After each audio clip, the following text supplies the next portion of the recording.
Position yourself to receive from God with Bishop David G. Evans teaching When Men Pray. Have there been times when you have asked someone to pray for you and the prayer has not been answered? Because instead of praying for yourself, you waited until someone else that you thought had more power would pray for you. Prayer is something that you resort to immediately and not as a last resort. You need to learn how to pray preemptively. You need how to pray ahead of time. Don't always be praying in response. Pray proactively. Pray before it happens. Lord, cover my child. Lord, bless my day. Develop your relationship with God with this dynamic teaching on CD or DVD when you write to us. Visit our website or call 1-800-591-8480.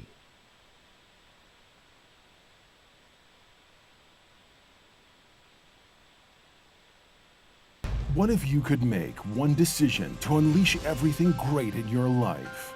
Would you do it? Would you say yes? Aren't you tired of your relationships, your health, and so much more suffering because you lack the truth you need to change? The life you desire is within your reach. You can achieve all the success, happiness, and prosperity you deserve by simply learning the secrets that lead to real personal transformation. Change is hard, but not impossible. You just have to make one radical decision to get real.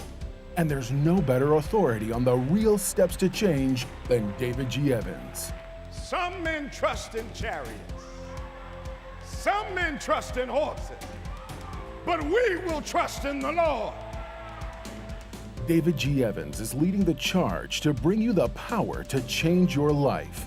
He is committed to the mission of helping you transform and become a person of power, and it starts with his all-new system to change your situation. At the centerpiece of this life-altering collection is David Evans' groundbreaking training course. From ridiculous to radical to real, this means war. In this series, you will discover the steps to change. This series includes 2 powerful messages, each on winning the battle in your mind and cultivating a language of faith. That's 4 messages, 4 power-filled hours of material. If you want a better marriage, this series has the answers. If you want to achieve financial independence God's way, the secrets in this series will empower you to make it happen. If you want a life of power, anointing, and influence, this series will show you how to get it, and there's more. You're looking for serious, immediate results. So Bishop Evans will also include one of his best-selling messages called Weapon of Warfare. This classic teaching will build you up to start fighting in the spirit for what you deserve. This powerhouse collection, from ridiculous to radical to real, and Weapon of Warfare, will give you all the biblical strategies you need to change anything in your life. This collection will ship to you immediately with your gift today to David G. Evans Ministries. This ministry is revolutionizing the kingdom by empowering believers. Souls are being saved daily, and we need your help to grow this impact in a real way. Call now and sow your seed of just $35 for your transformation to help people around the world. Your $35 love gift goes straight to the front lines of ministry, providing help to those that need it most. Call now. Make the decision to get the power you need to change your life forever.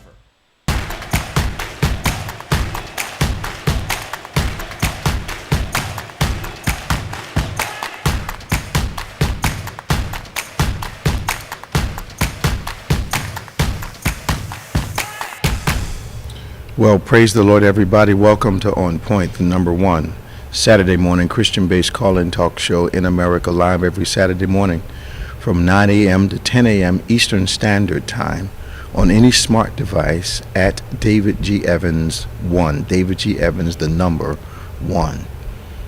We're so glad you could join us today. Won't you please like and subscribe and share with as many of your followers as possible? Your platform, just share it on your platform so people can join us in what will be another high-impact, life-changing, thought-provoking discussion as we look at all the things that we believe affect your life but always from a kingdom perspective. If that kind of conversation interests you, I invite you to join us today here on the number one Saturday morning Christian-based call-in talk show. You can give us a call toll-free from anywhere in the world, 866-743-8267. That's 866-743-8267, 866-74-EVANS. We'd love to talk to you. Give us a call so we can talk about those things that impact you as it relates to politics and culture and faith, of course, local, national, international events. Give you the perspective. The Bible talks about the sons of Issachar, which we often quote. They understood the times. And this next part always has intrigued me, and they knew what to do. They had, if you will, studied the wisdom books of the Bible in that day. And based upon those wisdom books, they knew what to do in the times they were facing. So eternal truth has very contemporary relevance if we would just seek it. You know, the Bible's clear, says God has not changed, same yesterday, today, and forevermore. So the context of time does not alter God's effectiveness. And God, the Bible says that God holds his word higher than his name. So his word has the same, if you will, eternal characteristic, the same not being able to be bridged by time or bracketed by time. His word is relevant yesterday, today, and forevermore, just like he is. So if you want to understand the times and know what to do, that word, that Bible, is one of the best sources, the best source, I believe, for giving you the instruction you'll need for life. Of course, joining us today is Reverend Nicholas A. Smith, our world-famous co-host. Hey, man. Good morning, everybody. Everybody doing good today? Yes, sir. Your kid's growing fast, man. I know. Your son is like, I'm waiting for him to look me in the eye. Right. I'm like, I gotta buy him new clothes now. Hey, man. I just bought you some new. No. It's every month now. Right. It's every month now. Like, what the Especially shoes. Yeah. Yeah, man. Their feet grow like exponentially. And he's in that boy phase. I can't fault him because we were all there. Okay. Where they can eat all day. Oh, absolutely. Long. Oh, absolutely. He's reached that place. I was there. You knew. Yeah, all of us. You hit 10, 12. Yes. Just it's endless. Endless eating. Yes. And endless energy. As a parent, yeah, you get a better appreciation for it than we did as kids. Yep, We just wanted availability. Right. Now we have responsibility. I know, right? Feeding them is a whole different thing, man. I'm like, you hungry still? Yeah, I want some. I'm like, boy. And it's only going to increase. It is, I know. And he gets that mid-teens, late teens, man. Oh, yeah, especially sports and running around doing all that. Oh, you in for it. I know. I wonder sometimes, like your mom, my mom, you raised, my case 3, your case 2 boys, single parent. That grocery bill must have been incredible. Must have been incredible. Just.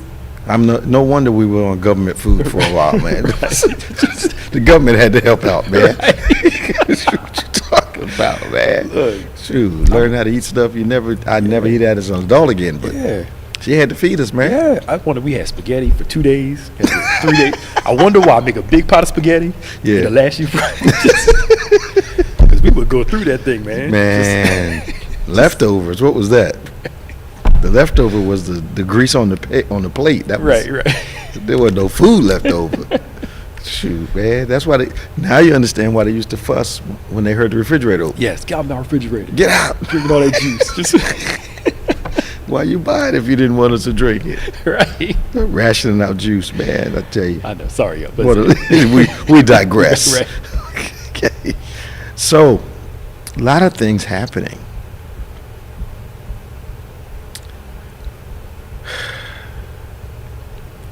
Jim Brown, let's talk about somebody, now, fabulous football career. Greatest running back of all time. Unmatched. Yeah.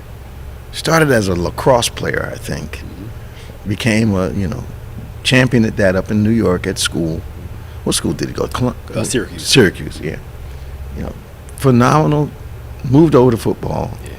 Changed everything. They said the lucky ones used to fall off him when he was running. And he dies at 87. Yep.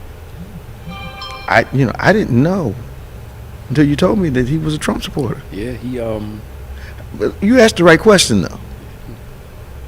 How you go from civil rights activist That's quite a swing. It is a swing. Now, he cloaked it by, I don't agree with everything that he does, but overall, he's doing good for, that kind of thing. Now, was that after he got, of course, it was after he got older. Yeah. It seemed like, kind of what we referred to last week. It seemed like he came from a place, forgot where he came from, and started criticizing folk that are in that place. Okay. And in a negative way, not in a positive way to help him. And maybe because of some of the social controversy that surrounded him. Yes. Maybe that gave him an affinity for a former president. Yeah. Yes, I'm glad you. Did I say that? Very well. Well, somebody in the comments just put in there. He was also, Yeah. He was. Yeah. It's funny though. Not only funny, haha. How some of our athletes whose position require just unusual aggression and almost anger to fulfill the role don't seem to be able to turn that thing off when they leave the field. Yep. It makes me think of that Rice guy who ruined his whole career with that elevator. Oh, Ray Rice? Yeah. Yeah, with that elevator film of him and it wasn't really a fight. Yeah. Him dragging her after he knocked her out. But, I often wonder, I don't wonder anymore because I've counseled a lot of women over the 32 years who've been in domestic violence situations. So after I learned, I no longer wonder, but I still have a hard time with the mental mechanism of why you would stay in a situation with somebody who is, literally fighting you like they're fighting a man. Yeah. Yeah. What did you say, that compensation? Yeah, man. How'd you phrase it? There's some compensation that people receive, which is the reason they stay. It could be emotional, it could be psychological, it could be financial, but there's some compensation that makes you from the outside say, well, what's that all about? He was tremendous athlete, tremendous activist at one time, but there was quite a bit of colorful additions and amendments to it. Right. Exactly. And some people will say, and I've heard this said before, that people are men of their times. Okay. Just because they were men of their times doesn't mean what they did was okay, and doesn't mean every guy was doing that. Yeah, I agree with you 100%. You know what I'm saying? I agree with you. It's like James Brown. I grew up. Yeah. James Brown was Godfather of soul when I was a young man, when I was like in my teens, early 20s. And then I found out he was punching all his women in the face. Yeah. I had to stop listening to him. I couldn't do it. That surprised me. When you learn about, I couldn't do it. It's the same thing with this generation's, my generation's R. Kelly. Okay. You listen to his music, he put some great R&B hits out at the time. Yeah. But then you learned about his proclivity with young women. Yeah. And then you start to wonder, is he writing those songs for some teenage girl? Yeah. How can you listen to that? It makes you change what you listen to. Yeah, like. Yeah, I like with him, I'm all into music and stuff, but I was amazed that a generation that supposedly has no attention span, that he was able to make music, songs so long, and the generation would listen avidly to what he was doing. And I mean, they were long songs, a whole lot of lyrics. It was like storytelling to music. And that 3 or 4 minute thing was blown out of the water, and I believe the radios made exceptions for him. Yeah, they did, because that Trapped in the Closet series that he did. Yeah. Long series until it started getting ridiculous. But in the beginning, because he had Ron Osley on it, and everything was just, it was very captivating storytelling. He made like a TV show. Yeah. With music. And I thought it was genius. Yeah. But it's crazy how that brilliant mind, like Kanye, brilliant at what they do musically or whatever field, but personally they don't know how to shut that. They can't shut it off. But they asked Kanye, like I think it was bipolar and stuff. Okay. He said, where do you think these ideas for all these concepts of music that you like come from? He basically owned it. He said, it's hard for me to turn that off in every area of my life because that's what helps me be this creative person that he is. So he can't contextualize it then. I remember Sly Stone, who was pivotal and seminal in music and the transition of music from one era to the next. He did all his work, his best work, while he was high on drugs. Mm-hmm. And then the drugs began to impact his life so much that he couldn't make the music anymore. Yeah.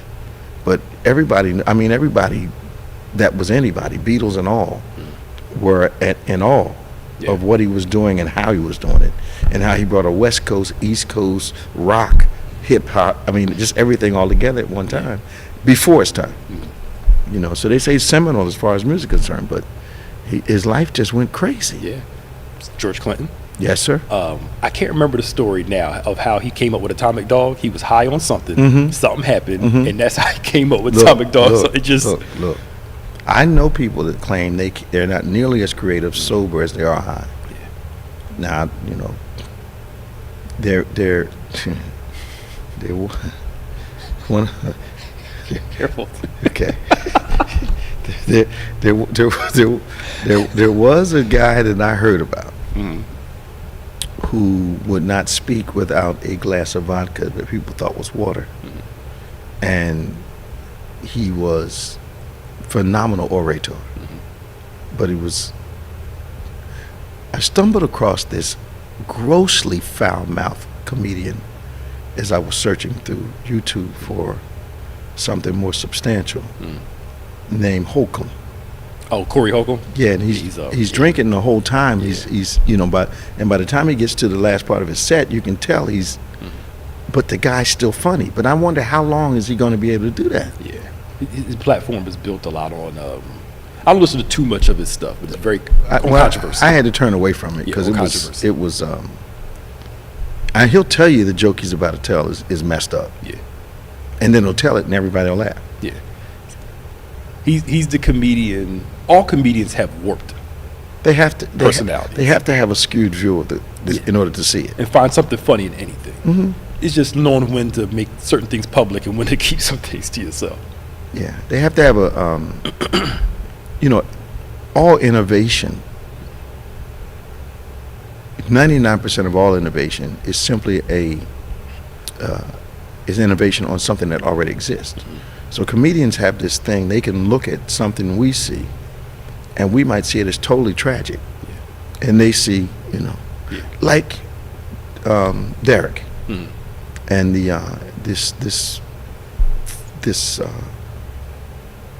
got a Writers Guild Award, and at the last one in New York, and they had that just a month or two ago, and he won the Writers Guild Award, and he's writing for people like Amy Schumer and those people, and he came up with this because he's brilliant. Mm-hmm. He came up with this thing called white privilege, and that whole tears made out of the perfume made out of tears of white women, and black people spray it on themselves, and they turn into white women. So when I saw him the other day, I was like, "You're just so brilliant." Yeah. It's a gangster breakfast. I told him, I said, those two show that your mind is off somewhere. Yeah, yeah.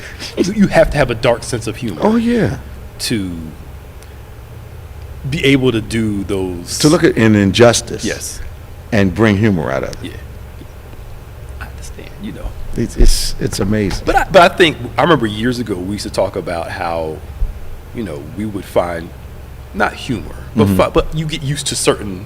Like funerals, yes. Yeah, you like get funerals. used to them. Yeah, until you get funeral humor. Yeah, It's not that you take away the sadness of the moment. No, but people ask you questions like, "How was it?" Yeah, and you have a funny humorous answers to right after you've done 1,000 of them. Right. Oh, it was great. You should have been there. Like just.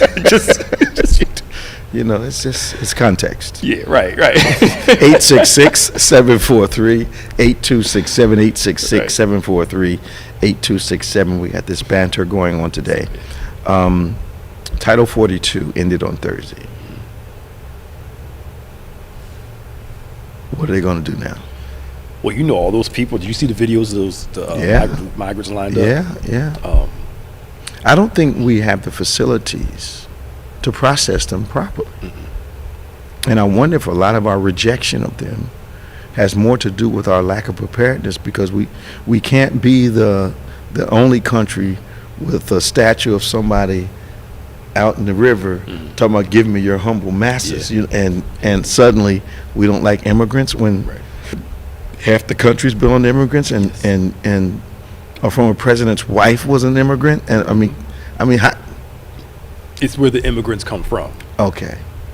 Because remember what ICE was going through? Yeah. And there was some from Poland, Ireland. They were all saying we're here illegally, and they didn't even go after them. They didn't bother them at all. They wiped. It's pretty selective. They wiped out my car wash. Yeah. Yeah. My car wash had to go automatic after that. True. Yeah, I remember that. Doc. All those fields out in California. They wiped them out, man. The landscaping services around. Folk don't want the jobs, man. Why they worry about? Here's what I want. You don't want the job they're working, but you don't want them working it, and then you complain because you can't get anybody to do the work. Which is why now all the prices have gone up with like construction work, and they say Florida has like housing developments that are put on pause because of that whole thing that DeSantis put in, where if you have illegals working, they'll shut you down. So now these houses are just sitting there. They're just sitting there. It's just silly. It's like somebody telling you to work too much, and then complaining about not having enough money. Yeah.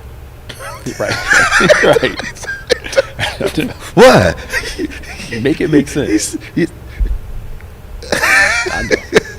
I know.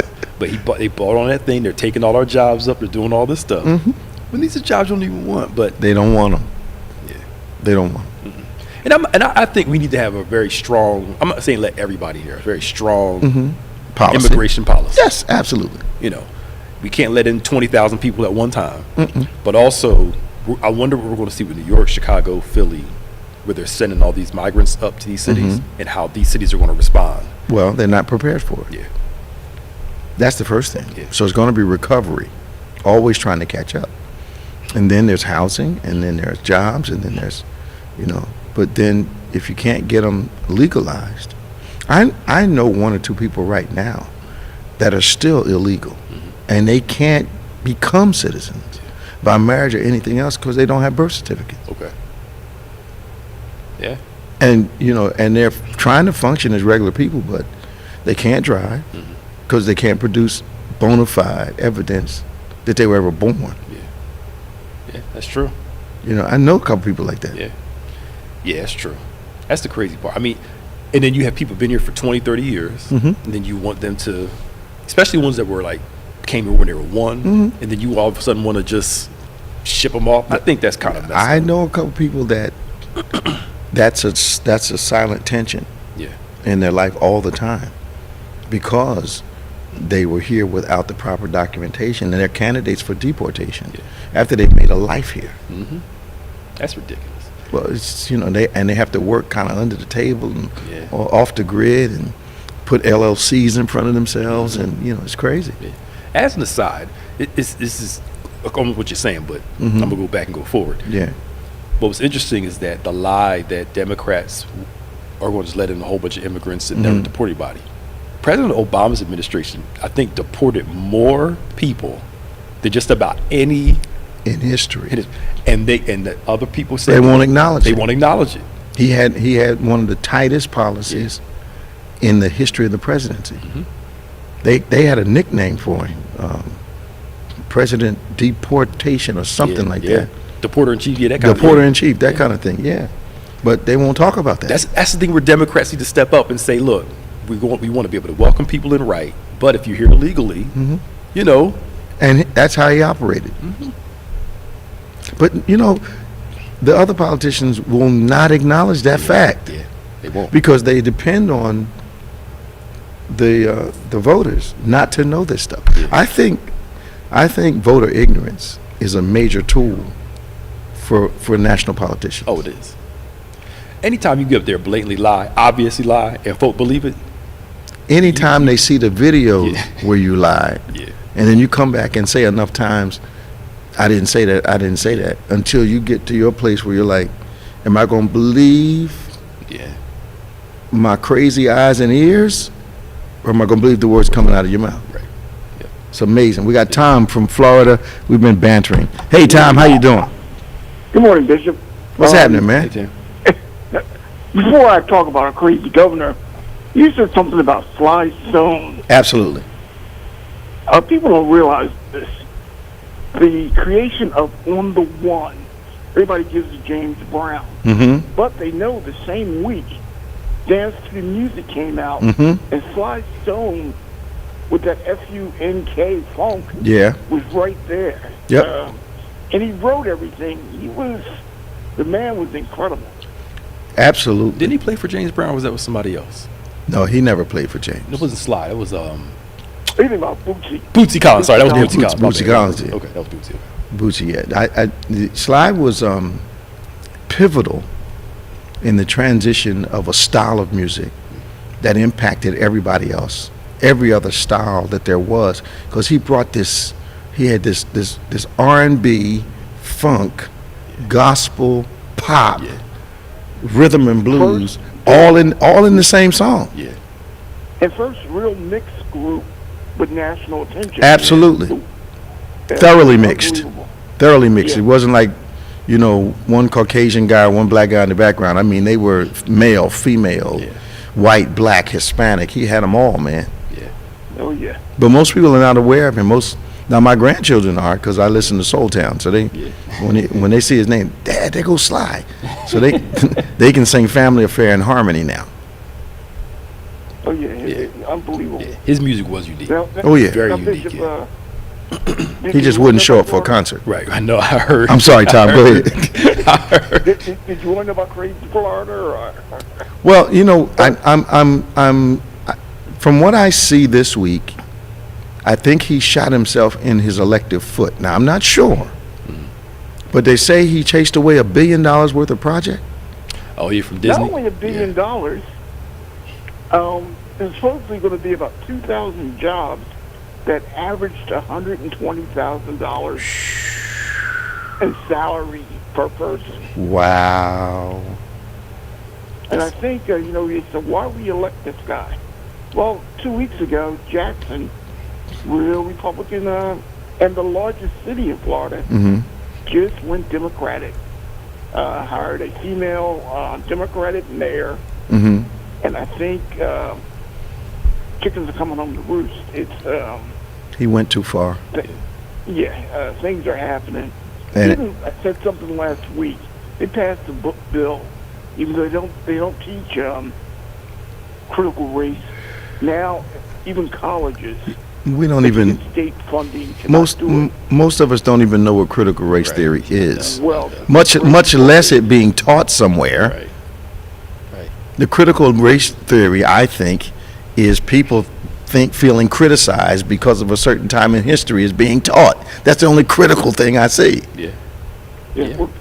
Well, his comment was, he made a comment that he's not even allowed in colleges for state-funded schools, but he said if you want to learn about these things, go to the University of California or go to one of these other schools, because it won't be taught in Florida. The evolution of our politics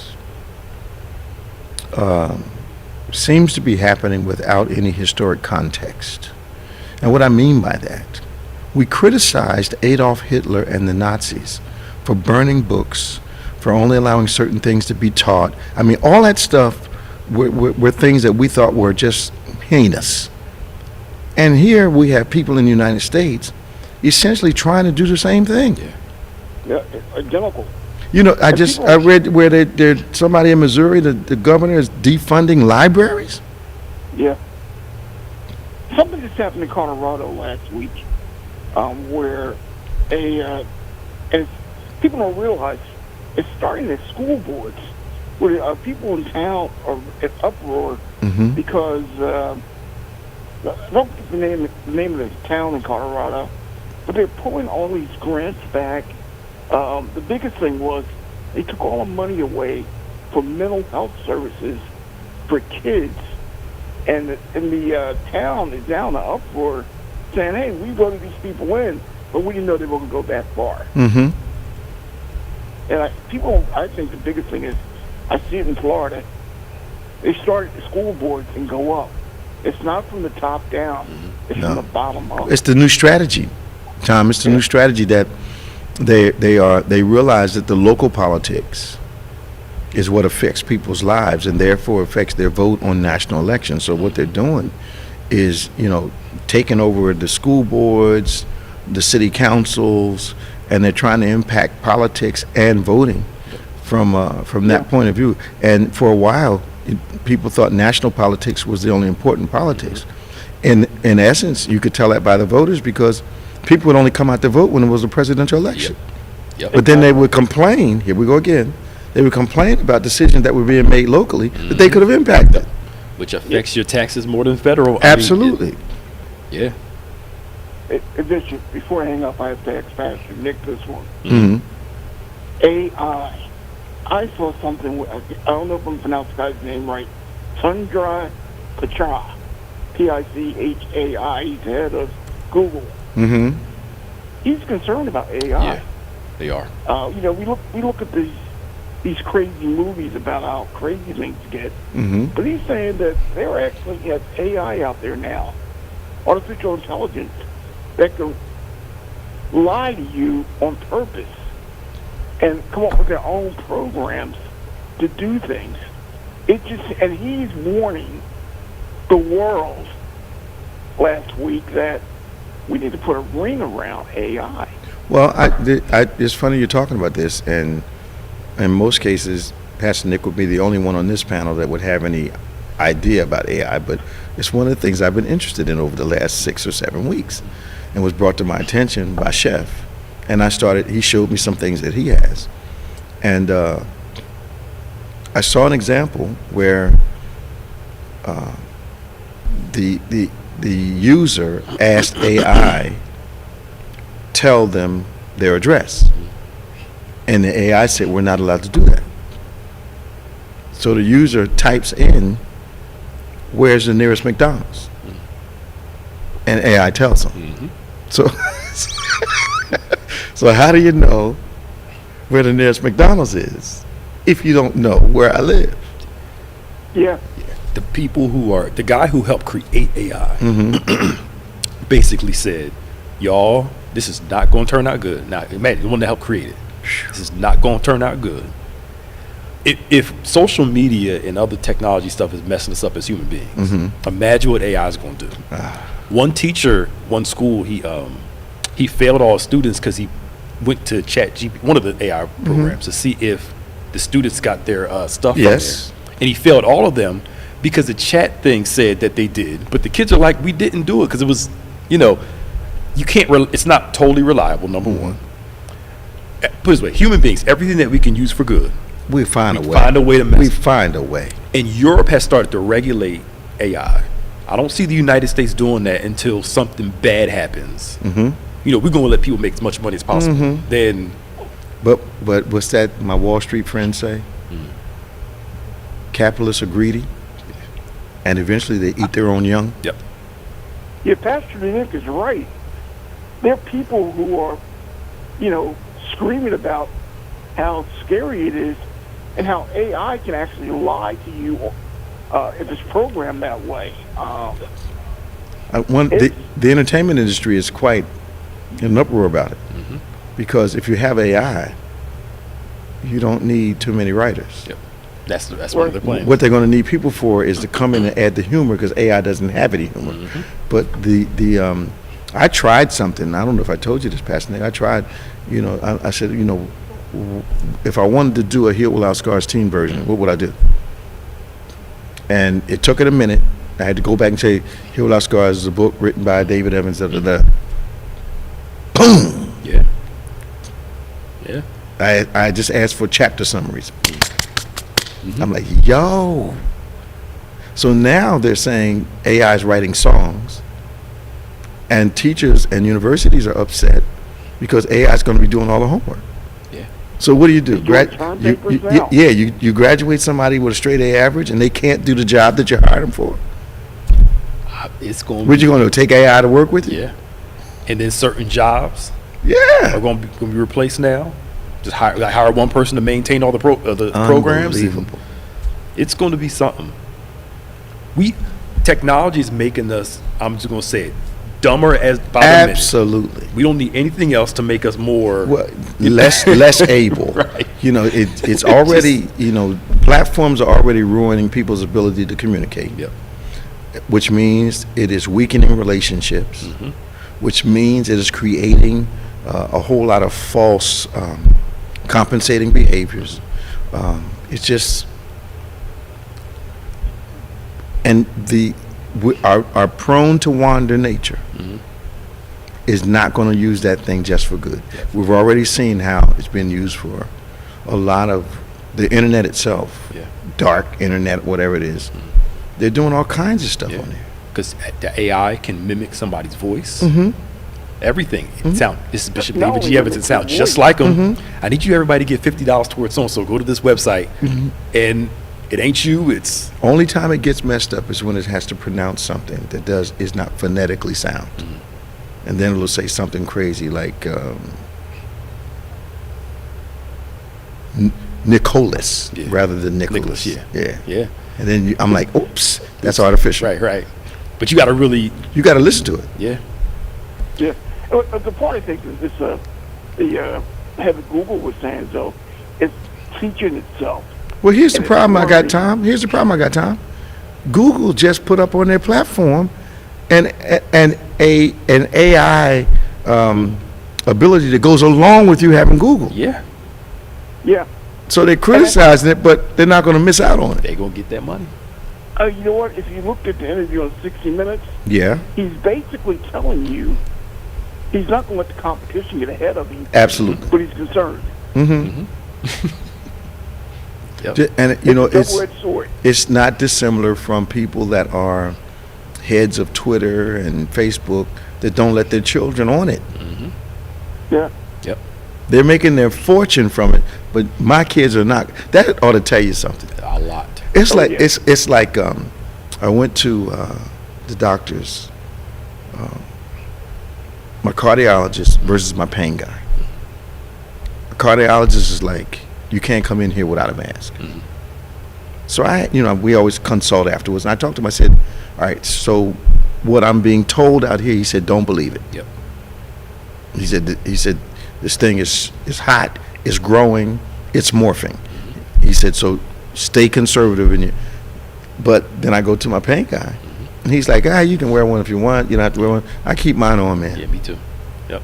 Keep mine on. But if the doctors are saying, the serious guys, the guys, cardiology, the lung guys, that if they're saying no, but the hospitals have some stupid rules. You don't have to wear a mask in the room, but you do have to wear one in the hallway. Like COVID, like COVID's going to respect. COVID's going to respect a threshold. Right. I can't go in there. The door's open, but I can't go in there. That's so silly. I know. I was in the hospital. I walked in. I said, "Where's your mask?" But they said, "I don't have to wear one." Put that thing on. Can't tell you what I said to her. I used an ethnic word. Right there. I said, "You better put this thing on, girl. Right. Listen to what these people telling you. It's uncomfortable. It's going to be more uncomfortable for me if you ain't here." Right. Exactly. Yeah.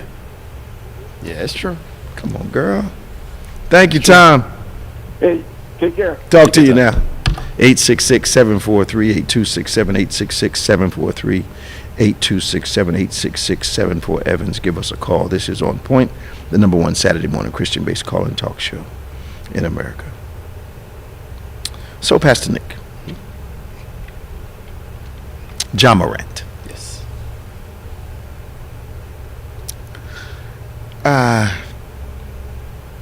Exactly how much money do you think he needs to lose before he's going to learn? I know. He does not have to impress people he didn't even grow around. Right. He didn't grow up around these people he's trying to impress. I know. He's about to, I think he's getting paid almost $200 million over 5 years. And about to give all that up. They're about to make an example of him. Yeah, they are. And his defenders, who wanted youthful enthusiasm or a lack of wisdom, they gave him that excuse on the first time. Mm-hmm. But you can't be going to people's houses kicking their doors in. Yeah, no. I don't know who he's trying to be a gangster for. You can look at him and tell he's not a tough guy. He's not one. He wants to be a gangster so badly. I know. And Charles Barkley, you know, he doesn't mince words. No, not at all. He's, you know, dumb, but he's right. You're getting paid $200 million. These companies have a right, these organizations have a right to say, you can't go skiing. Absolutely. You can't do X, Y, and Z. Absolutely. We're putting too much money in you for you to mess your life up. I mean, and Charles Barkley's like, how many people work X amount of hours and only make $40,000 a year? We're privileged to make $200 million. Why are you going to mess that up over something stupid? It may be your constitutional right to own a gun, but do you really have to? If you have one, does it have to be on social media? But you guys taught me. Yeah. If that's not posted, Yeah. it didn't happen. It didn't happen. It's not real. So I can't be a wannabe gangster. I have to act like one and put it all over social media. And then some people were blaming it on his friends because, well, he didn't have it on his friend was showing it. But you saw your friend with the phone out. No, that's not his friend. I know. That's not his friend. He's hanging around people that have a twisted admiration for him and really don't want to see him succeed. Because if people really cared about him, Doc, we can't do that. No, we can't go there. Yeah. You know, and somebody that had influence, if they really cared. But some of them are waiting for him to lose it. Yeah. And I think that code of, I know your generation often talks about the code of the streets, the code of ethic has been lost. Back in the day, if even the gang saw a nice kid doing well, leave him alone. Leave him alone.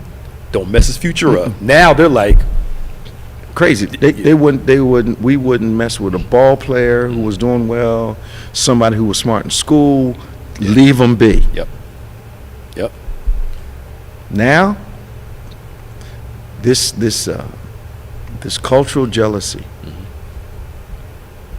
which does not start all at once, builds up over time, that some people are willing to be in false friendships, exploit it as much as possible until you fall, which is ultimately what they want to see. Yeah, that's true. And using your money up, because if you lose all that money, they don't have the money to help you. They don't. It's like the guy who I think he died in prison. He was a patriot. And Aaron Hernandez. Yeah, the gang was, he was buying them safe houses and, condos so they could, do whatever they need to do. I'm thinking, if this guy is the finance guy for our sect, our division of the gang we're in, do I send this guy out to kill people, or do I keep him away from getting caught so that this money that he's giving us doesn't stop? That's just simple logic to me. Simple logic. How do you send the money guy to a hit? Right. Keep the money guy away from anything that's going to look illegal. Come on, man. But they don't think that this generation don't think through the options and the process of something. Yeah, but now it's gone and they can't replace it. Yeah, I know. That sin of ego, sin of pride is huge. Well, there's generals and there's privates. Yeah. Generals are paid to think and think long term.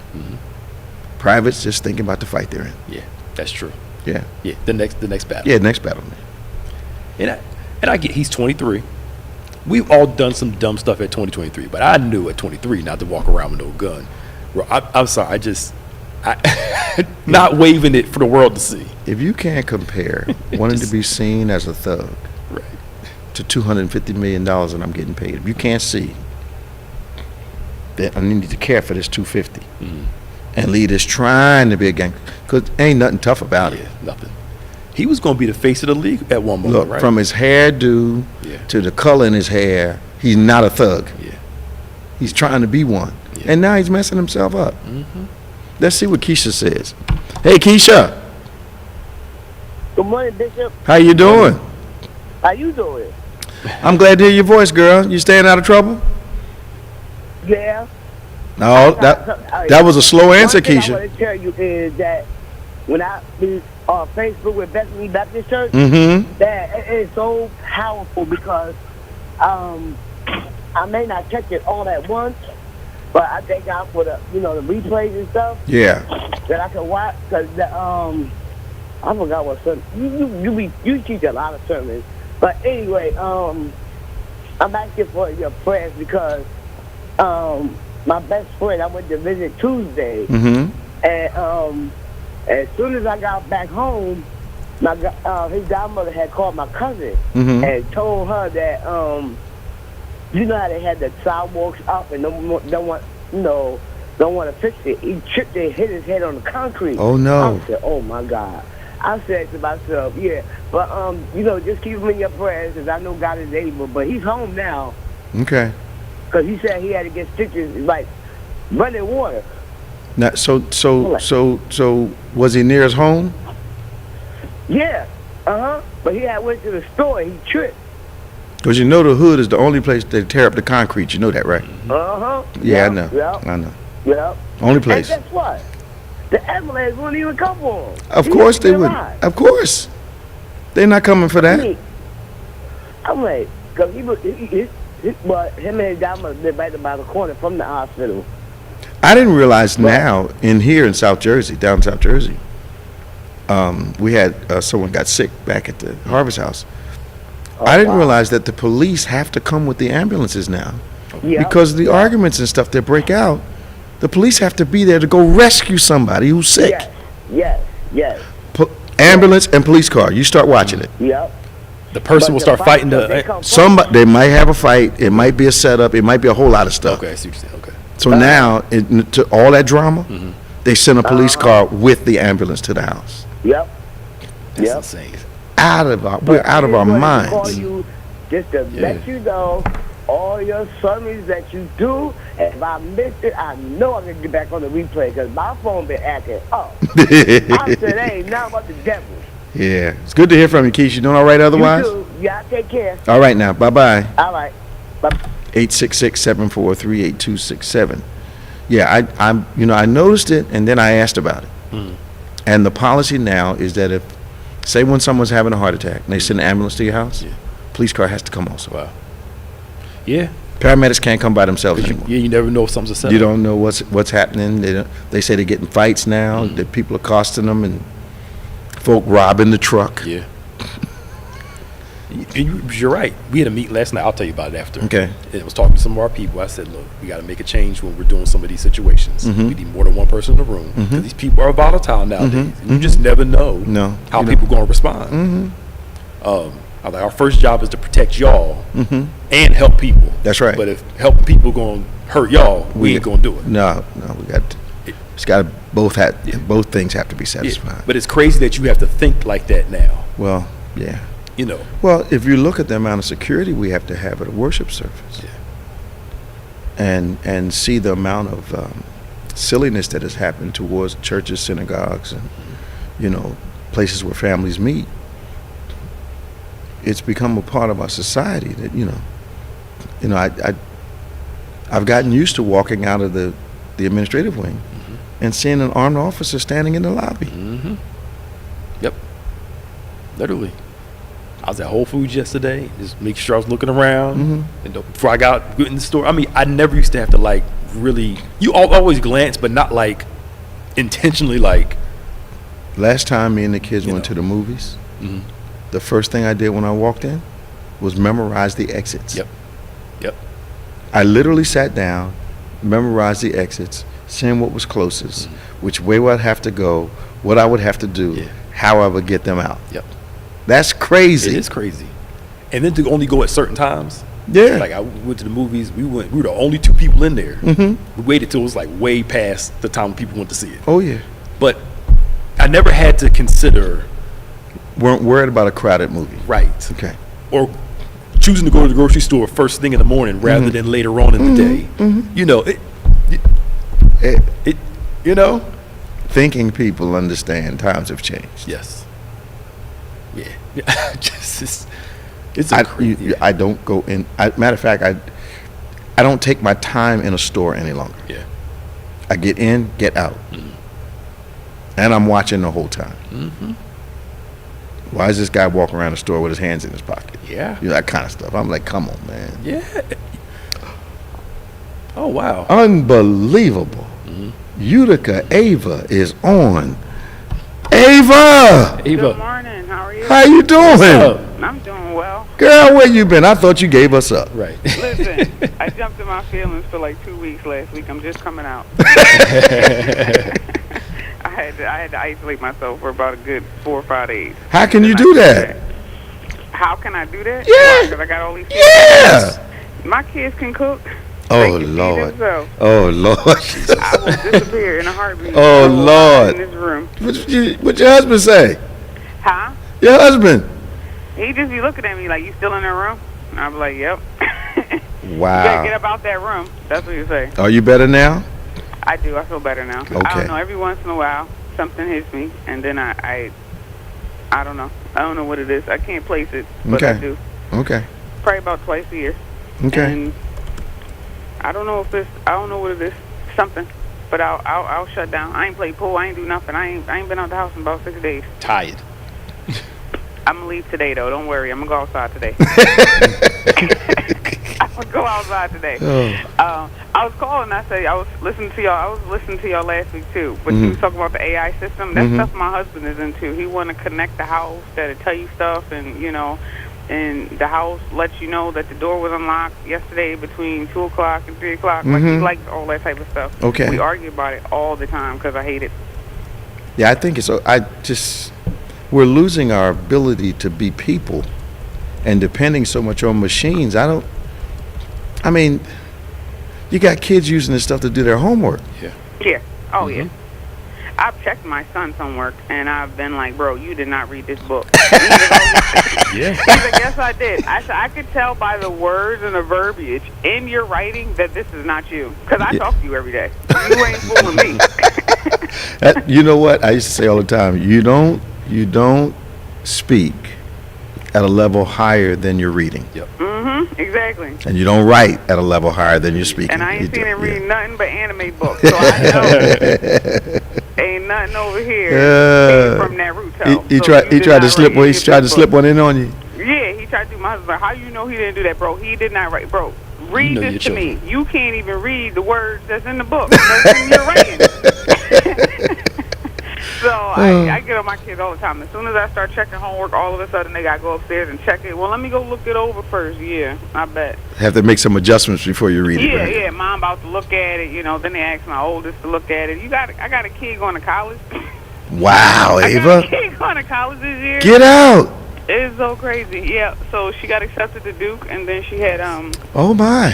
She wanted to go to Colgate, which is one up here. They didn't accept her. She was crying about it. But she was in a program, and they paid for her to go to Utica University completely free. So, of course, I told her, I said, listen, sis, we got to make a decision. And I said, because I understand you want to go to Duke, but the price tag on Duke is crazy. They weren't giving her any money? Yeah, but they ain't giving all of it. Up here, it's 100% paid for because it's in-state. What college is it? The one that's here, Utica University. We have somebody that works there that's one of the directors. Oh, really? Yes. Listen, she just got a full ride. She wanted to go out to Duke, but it's out of state. And then I said, we got the 6 kids here. I'm not taking out loans for 6 kids. It ain't happening. So whatever you decide, it's going to be you. Go so with we sat down and we looked at it. So that means when you graduate, because it sounds good, we just take the loan out. I'll pay it back later. Okay, that means that's going to be about $1,500 a month on top of whatever other bills you had.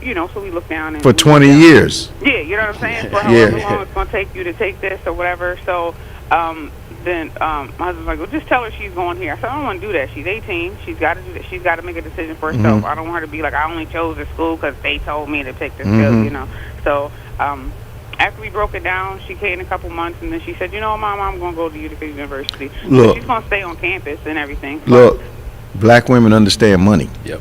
Yeah, let me get exactly. she was in another world for a minute, but at the end of the day, they understand money. These people are paying for me to come. This is where I have to go. Yeah, I told her, I said, later on, if you get through here and there was a course specifically that you wanted to take at Duke, maybe finance that one class as opposed to, the whole education. She wants to do hematology, and she wants to study abroad. So okay. We'll get her some stuff. But I got a kid coming up out of here this year. I said, this is crazy. That's probably why I got depressed. My feelings. I started thinking about it. I don't know what it was, but that could be one of the things that's happening. I wanted to call and say good morning to you both. Good to hear your voice. Tell everybody I said hello. Give them all a hug for me, okay? I will, because we're going out today. We're going to the park. Well, praise the Lord. Praise the Lord. Look at God. Hallelujah. Talk to you now. All right, guys. Yeah. Bye-bye. That was Ava from Utica. Only with something that she was talking about. We were talking about something about this last week. Yeah. I looked up. Well, you know this. Books are even getting shorter. Mm-hmm. They've been like that for a while. And every year they've been jumping down a certain percentage because our ability to read big books and long form reading. Attention spans. Just, tweets and posts have messed us up so much you can't even read. We can't concentrate for more than 3 minutes? Yeah, I mean. But here's the deal. Yeah. Not only is that a attention span problem, but most people don't know it's a publishing strategy. One of the highest selling Christian books ever was that short book called Enlarge My Territory. The Jabez Prayer one. Jabez Prayer? Yeah.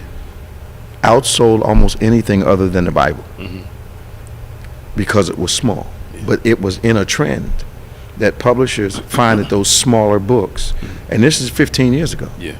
Look at some of my contemporaries. Mike Murdoch been selling them small 45-page book, 35-page books forever. Yeah. Yeah. Because they caught on to something. It's a psychological thing we're going through, but it's also something commercial. They are very adept. Oh yeah.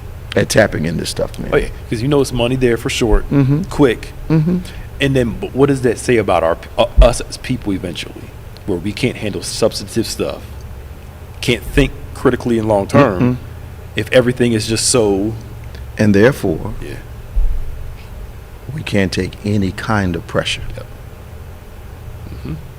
Just stress is just. They pay you for stress. They do. Yeah, right. They pay you for stress. They do. I mean, I'm about to start reading the Lord of the Rings books. I haven't read them yet. Yep. I'm looking forward to it. Yep.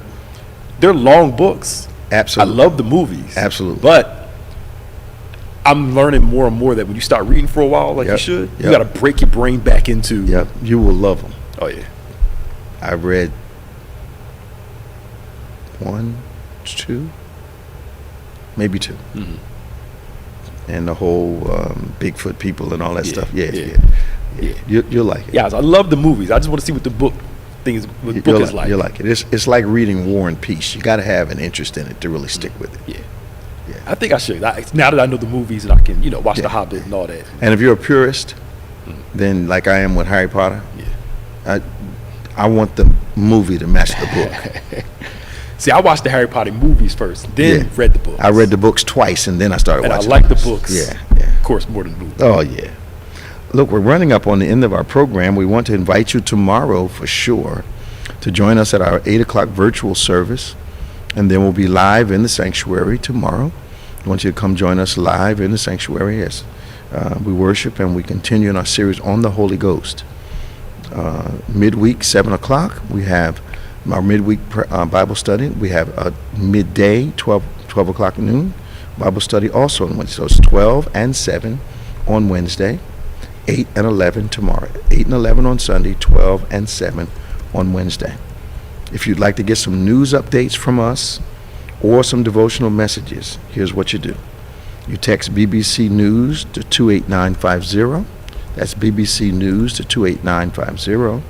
And if you want to get devotional messages, you text BBC Elevate to 28950. I did that without a mistake this week. All right. If you have a prayer request, you can send it to us. Send that to social@gotobethany.com. social@gotobethany.com. We'd love to agree with you in prayer. And as always, we ask you to subscribe to David G. Evans 1 and BBC of NJ on YouTube. But also subscribe to DGEMS, that's DGEMS, and On Point. Those are our podcast platforms. Thank you for joining us today from Reverend Nicholas Smith. I'm Bishop David G. Evans, and I want you to remember today and forever that faith acts like a thing is so, even when it's not so, that it might be so. God bless you, and we'll see you next week on Point.